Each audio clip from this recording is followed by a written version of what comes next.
Dans un coin pourri du pauvre Paris, sur une place, l'est un vieux bistrot tenu par un gros dégueulasse. Si t'as le bec fin, si bonjour Gérard. Bonjour Béatrice. On est très heureux de te rencontrer aujourd'hui. Alors je rappelle que tu es historien, écrivain, que tu es conseiller pour les bistrots auprès de la République de Montmartre et que tu as également obtenu le prix de l'Académie Rabelais et qu'on se trouve ici dans un bistrot qui s'appelle le Vaudésir, qui est resté dans son jus. Fait partie de ces rares bistrots qui ont survécu un peu à travers le temps, parce qu'on y retrouve l'âme du vieux Paris, simplement. Donc, et ça, c'est de plus en plus rare. Malheureusement, ils disparaissent, et notamment à cause, il n'y a pas très longtemps encore, de ce que l'on appelait la crise du Covid et autres. Bon nombre de petits bistrots comme ça n'ont pas survécu. Mais si t'as le gosier qu'une armure d'acier, matelasse, goûte à ce velours, ce petit bleu lourd de menace. Tu as grandi dans le 14e, tu habitais rue Texel et tu as 6 ans et demi.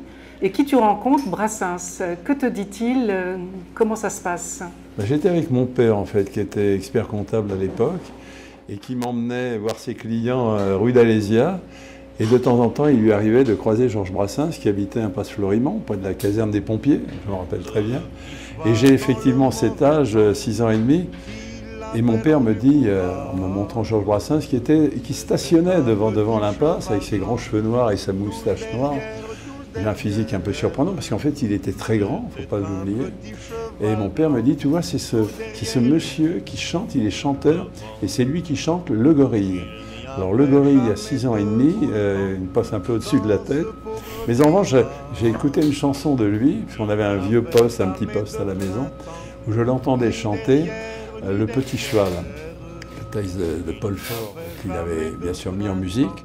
Je lui dis, monsieur, c'est vous qui chantez Le Petit Cheval? Alors il me regarde, il ne me répond pas. Je dis, j'ai du mal l'entendre, monsieur, parce qu'à mon avis, c'est pas possible, il ne meurt pas le petit cheval à la fin. Et il s'est mis à rire, et il a eu cette réponse que mon père m'a rappelé plus tard.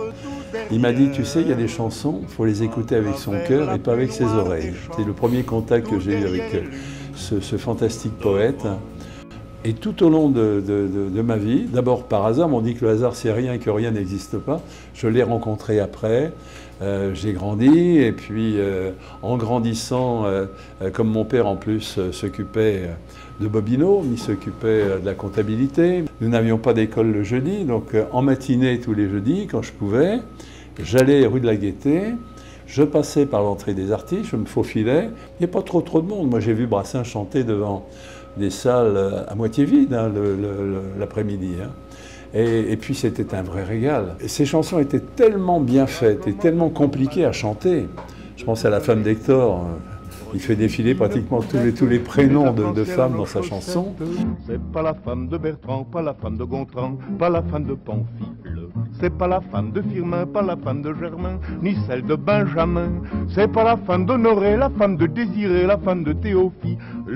Encore moins la femme de Nestor, non c'est la femme d'Hector. Bon, il évitait de la chanter, mais quand le public lui demandait, alors il arrivait à coller une espèce d'anti-sèche derrière sa guitare, parce qu'à l'époque il n'y avait pas d'autre procédé pour voir le texte, pas de prompteur notamment. Donc il chantait comme ça, toujours en riant, il y avait toujours un sourire en coin. Même quand il y avait un petit côté grivois dans la chanson, il souriait et tout le monde adhérait. C'est une communion formidable, Brassens. Et j'ai toujours eu le bonheur de rencontrer, à chaque fois de le rencontrer. Et puis après, quand je suis devenu éditeur d'art et de bibliophilie, on a sorti des ouvrages reprenant ces textes avec des lithographies originales de peintres. Et donc c'était encore pour moi une occasion de le voir, de le revoir. Et je l'aimais beaucoup. C'était un peu mon père spirituel. Et ces chansons étaient, en plus, elles sont intemporelles. On a toujours le même plaisir à les écouter. Il y avait cette force en lui, et puis cette voix qu'il avait. Puis comme c'était un homme du Midi, c'était un Sétois, quand il chante, il met toujours l'accent tonique sur la dernière syllabe du mot, ce qui fait qu'on comprend bien. Je crois que le français, le mieux parlé, c'est dans le midi de la France, quelque part. Quand vous entendez même du Pagnol joué par Rémy ou Fernandel, on comprend bien le français, même le patois de la région. Voilà.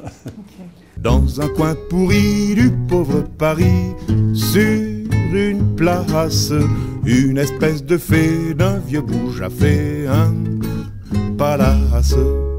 En dehors de Brassens et de Bobino, quel souvenir gardes-tu de ton enfance rue du Texel? Le premier souvenir que j'ai, c'est l'ambiance de ce quartier. C'est le quartier Plaisance, mais c'était encore un village à l'époque. Parce qu'à l'époque, le temps allait... C'est amusant ce que je veux dire, mais il s'écoulait d'une manière un peu différente. Il ne faut pas oublier que c'est simplement en 1860 que Plaisance est devenu Paris. Parce que Napoléon III donc, a reculé l'enceinte de Paris jusqu'à Malakoff. Mais à l'époque, c'était des petits villages, tout ça. Et Plaisance, c'est-à-dire où j'étais, la rue du Texel, la rue de l'Ouest, la rue Vercingétorix, et toutes les petites, la rue Guillemino, la rue Vercingétorix, où il y a l'église, toujours Notre-Dame du Travail, le dernier grand vestige de cette époque qui n'a pas bougé du tout. La rue de l'Ouest, mais c'est une rue, je me rappelle le dimanche, extrêmement commerçante. On ne pouvait même pas la traverser, il y avait une foule, une cohue constante, beaucoup de convivialité. Tous les gens se connaissaient parce que, je me rappelle dans l'immeuble où nous étions, il y avait eu ma grand-mère qui était là avant, etc. C'est-à-dire que tous les gens étaient là. Ça n'avait pas changé, on connaissait les enfants, les petits-enfants. Un immeuble, c'est une grande famille. Ça, c'est le vieux Paris. Dans un coin pourri du pauvre Paris, sur une place, l'est un vieux bistrot tenu par un gros dégueulasse. Si t'as le bec fin, vous avez donc écrit de nombreux ouvrages sur Paris et ses cafés. Et vous en avez notamment écrit un sur un bistrot mythique qui s'appelle Chez Valzac, dans le 15e cette fois-ci, mais à quelques encablures du 14e. Qu'est-ce que vous pouvez nous dire sur ce café? Ah bah volontiers. Et donc c'est rue Brancion, bien entendu. Moi j'ai connu ce café au tout début des années 80. J'ai découvert Janek Valzac pour la première fois de ma vie. Alors personnage, c'est un Polonais, parlait pas beaucoup, ancien grand champion de boxe, hein, puisqu'il a été champion d'Europe de boxe à une certaine époque, très copain de Marcel Cerdan, c'est toute cette époque-là. Et en 1953, en fait, cet homme, quand il a pris sa retraite, il s'est reconverti en prenant ce bistrot. Tous ses copains qu'il avait, c'était des sportifs, dont certains commençaient à faire du cinéma, comme Lino Ventura, ou Belmondo. Belmondo. Tous ces personnages étaient là. On voyait Gabin, oui. On voyait Lino Ventura, on voyait Michel Audiard. Alors moi, j'arrive un petit peu dans cette ambiance-là. Je rencontre des gens, il y a beaucoup de chanteurs qui étaient là. Il y a notamment Brassens qui a même écrit une chanson Brassens, sur, alors ça, sur c'est une histoire. Il faut savoir que Brassens aimait les femmes beaucoup plus âgées que lui. Ne serait-ce que la Jeanne, qui avait 30 ans de plus que lui. Poupchen, qui avait une dizaine d'années de plus que lui. Et puis, curieusement, il venait faire la cour, en réalité, à Georgette, la femme du boxeur. Et puis, un jour, ça a même failli mal tourner. Ce qui fait que Brassens s'est assis, il a pris un crayon, il a sorti du papier. Il a commencé d'écrire dans un coin pourri du pauvre Paris sur une place. Est un vieux bistrot tenu par un gros dé. Je vous laisse pour la rime. Dans un coin pourri du pauvre Paris, sur une place, est un vieux bistrot tenu par un gros dégueulasse.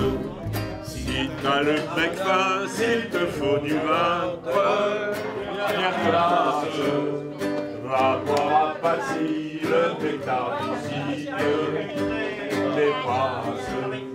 Mais si t'as le gosier, une armure d'acier, te lasse, ce velours, ce petit velours. Donc la chanson est née là. Elle est née là. Et là, il y a des amis, on peut citer leurs prénoms, Tony, Pierre, qui tous les mardis viennent chanter du Brassens. Alors, ce sont des amateurs qui, à force de chanter Brassens, sont devenus des professionnels quand même.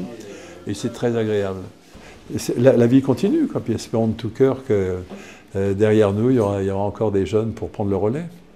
Merci beaucoup en tout cas, Gérard. Je vous en prie. C'était très intéressant tout ça. Merci Béatrice, merci bien. En notre tour de Babel, laquelle est la plus belle, la plus aimable parmi les femmes de nos chers amis, laquelle est notre vraie nounou, la petite sœur des pauvres de nous, dans le guignon toujours présente, quelle est cette fée bienfaisante?